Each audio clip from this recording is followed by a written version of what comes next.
देवर्षि नारद पहुंचे हैं सती के पास। भगवती बाबा कहाँ हैं? कहीं गए हैं। अच्छा, आपने कभी पूछा नहीं वो गले में जो रुंडों की माला पहनते हैं? नारद जी बस इतना काम किए, चलते बने। शंकर भगवान आए और जो भवानी ने प्रश्न पर प्रश्न किए हैं और भवानी कुछ बताती नहीं है। नारद जी शंकर भगवान ने इतना पूछा, नारद आए थे? हाँ नारद तो आए थे। बस शंकर समझ गए कोई ना कोई लीला हुई है घर में। और फिर क्या पूछना चाहती हो? मैं ये जानना चाहती हूं कि आप गले में ये रुंडों की माला जो धारण करते हैं, भवानी आप मुझे बहुत प्रिय हो और जब जब आप शरीर को त्यागती हो तो आपकी स्मृति में मैं ये धारण करता हूं। बहुत आश्चर्य हुआ, मेरे इतने जन्म हो चुके हैं। बहूनी में व्यतीतानि जन्मानि तब चार्जुना, हमारे और तुम्हारे अनेकों जन्म हुए हैं, लेकिन जो महापुरुष होता है, जो अवतारी पुरुष होता है, वो अपने अतीत के जन्मों को जानता है और हम जानते नहीं हैं। और हम नहीं जाने यही अच्छा है। अगर जान जाओगे ना तो जन्म लेते ही भागोगे और कोई पकड़ेगा, बेटा कहाँ भाग रहे हो? कि मेरे पिछले जन्म का नाती कुआरा रह गया, उसका ब्याह करके आना है। इसलिए याद रखना, केवल स्मृति भगवान का प्रसाद नहीं है, विस्मृति हो जाना भी परमात्मा की कृपा है। क्या खेल रचा है ठाकुर जी ने भैया। कैसी भूल दुनिया में अंदर साबत करनी करता तू। हमारे श्रद्धेय स्वामी जी महाराज, ऐशो खेल रचो मेरे दाता, जहां देखूं तहां तू को तू, बालक बनकर रोबण लाग्यो, राखण वाली माता तो। बस ये संदेह मिट जाए, भेद भ्रांति की भ्रांति गई कि शांति आई। जब तक भेद और भ्रांति है ना, तब तक हमको बहुत बहुत क्लेश होता है। शांति के लिए क्या नहीं करते हैं, लेकिन बाहर बहुत कुछ करने के बावजूद ही मजाल है कि अंदर थोड़े दिनों के लिए शांति प्रतीत होती है, लेकिन शांति हो नहीं पाती है। शंकर को पूछा कि आपके कितने जन्म होते हैं? उन्होंने कहा मैं तो अजन्मा हूं।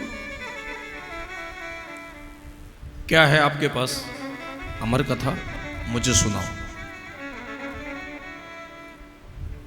अब सब जानते हैं, राज हट होता है, बाल हट होती है, त्रिया हट होती है। जब कोई चीज की हट कर लेती है ना, तो करके ही पूरा दम लेती है। शंकर ने बहुत समझाया, लेकिन सती के स्वभाव को आप भी जानते हैं और शंकर भी जानते हैं।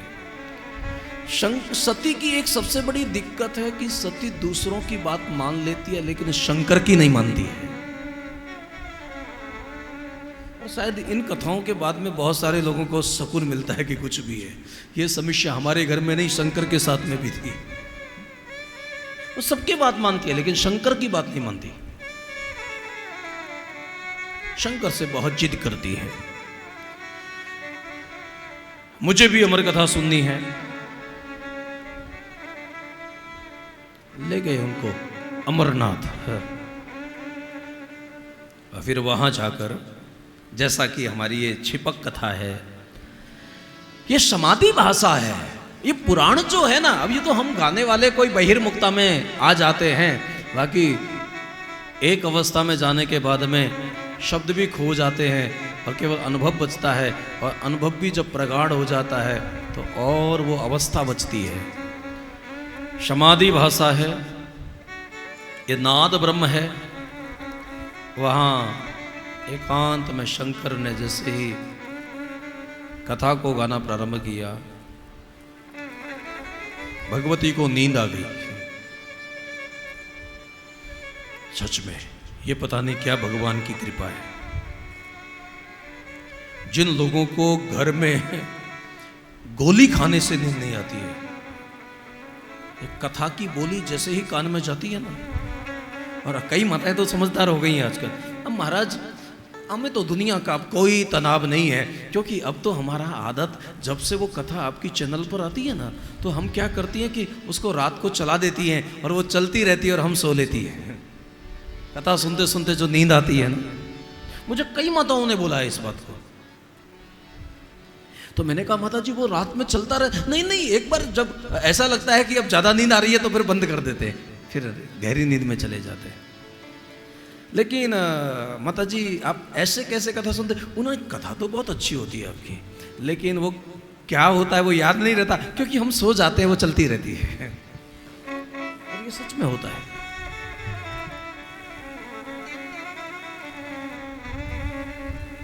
यहां तो किसी को टोक भी नहीं सकते, क्योंकि कोई व्यक्ति अगर शांत होकर बैठा है तो सामने वाला यही समझेगा कि बड़े ध्यान से कथा सुन रहा है। और शंकर भगवान को जब सती ने कहा कि क्षमा करिएगा, बाबा हमें नींद आ गई थी। मेरे भाई बहन, दुनिया में सोओगे ना तो जागना मुश्किल हो जाएगा। अगर कथा में झपकी भी आएगी ना, तो मुझे भरोसा है भागवत का कोई श्लोक और रामचरितमानस का कोई चौपाई या भगवान के नाम का कोई संकीर्तन तुम्हें कभी न कभी जगा देगा। और अगर एक बार अगर भगवान के भजन से जाग गए ना, तो शायद हो सकता है कि तुम्हारे जीवन में वो जागृति आएगी जिस जागृति के लिए हम कई जन्मों से प्रतीक्षा कर रहे हैं कि हमारे जीवन में वो जागरण हो जाए।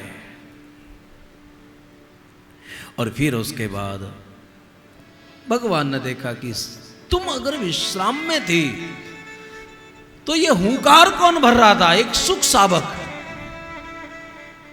उसके पीछे ऐसा सुना है कि वही सुख शावक जो था आगे चल के सुखदेव बने हैं। भगवान वेदव्यास की पत्नी के उदर में, और ऐसा सुना है कि 12 साल तक वो माँ के पेट में रहे। अब आप कई लोग तो ये सोचेंगे कि महाराज ये कैसी कथाएं हैं, लेकिन ये कथाएं सांकेतिक कथाएं हैं। हमारे महापुरुष 12 साल में अपनी साधना को परिपक्व कर लेते हैं, ये अवस्थाएं पक्की हैं। तो इसलिए सुखदेव आचार्य ने 12 साल तक जो मात्र गर्भ में उपासना और साधना की है, और इसलिए ये बात समझ में आती है कि जन्म लेते ही वो जंगल की ओर निकल पड़े।